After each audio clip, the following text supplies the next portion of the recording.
Stay tuned to D News channel to get more updates of Kadiri.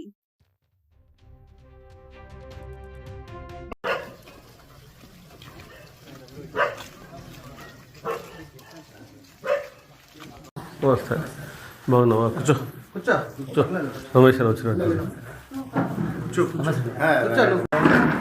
ఇట్లా అయిపోయినాయి నచ్చలేడు మామూలుగా నచ్చలేదులే వీళ్ళంతా ఇట్లా చిన్న ఇది ఓల్డ్ సర్టిఫికేట్ సార్ ముందు గవర్నమెంట్ ఇచ్చిందే అది వాళ్ళ డాక్టర్లు పూర్తిగా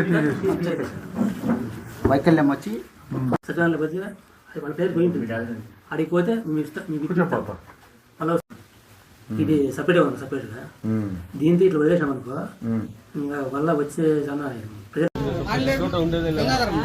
ప్రతి ఒక్కరు ఏదో రూపంలో ఉపాధి చేస్తాను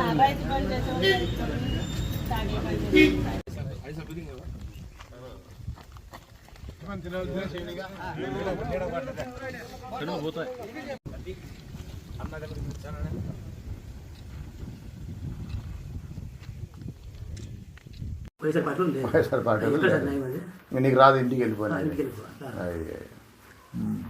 అంటే బాగా కదండి సార్ లేదు ధైర్యంగా ఉండి ఇట్లటువంటి చేయకూడదు చూద్దాం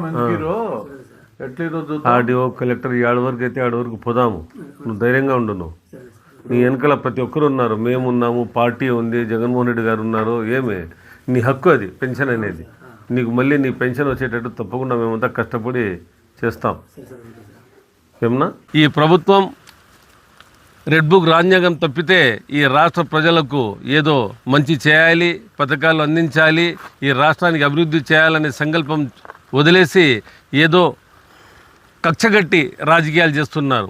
ఈ కూటమి ప్రభుత్వం వచ్చిన తర్వాత ఎవరైతే వైఎస్ఆర్సీపీ పార్టీకి మద్దతు ఇచ్చినారని వాళ్ళు ఆలోచిస్తున్నారో వాళ్లకు ప్రతి ఒక్కటి పథకాలు ఇవ్వకుండా ఈరోజు దివ్యాంగులకు పెన్షన్లు ఆపి వాళ్ళు సూసైడ్ చేసేదానికి తోడ్పడుతున్నారు. గాండ్లపెంట మండలంలో నాగార్జున అనే 2 రోజుల ముందు సూసైడ్ అటెంప్ట్ చేసినారు. ఆయనకి నెలకు 6,000 పెన్షన్ వచ్చేది.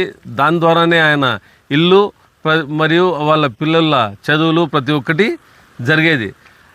ఎప్పుడైతే ఈ పెన్షన్ రాలేదో ఆయన డిప్రెషన్కి గురై సూసైడ్ అటెంప్ట్ చేసినాడు. ఇప్పుడే వాళ్ళకి పోయి మేము ధైర్యం ఇచ్చొచ్చున్నాం. ప్రతి ఒక్కరి వెనకాల మన మాజీ ముఖ్యమంత్రి వర్యులు ఈ వైఎస్ఆర్సీపీ రాష్ట్ర అధ్యక్షులు శ్రీ జగన్మోహన్ రెడ్డి గారు ఉన్నారు. వైఎస్ఆర్సీపీ పార్టీ ఉంది. అదేగాక మేమంతా మీకు ధైర్యంగా నిలబడతాం. మేమున్నాం. మీకు ఏదైతే మీకు పెన్షన్ రాలేదో మేమంతా నిరసన వ్యక్తం చేసి మీకు పెన్షన్ వచ్చేటట్లు మేమందరం కలెక్టర్కి కలిసి వినతిపత్రం ఇస్తామని వాళ్ళకు చెప్పి వాళ్ళకు ధైర్యంగా ఉండమని చెప్పి రావడం జరిగింది.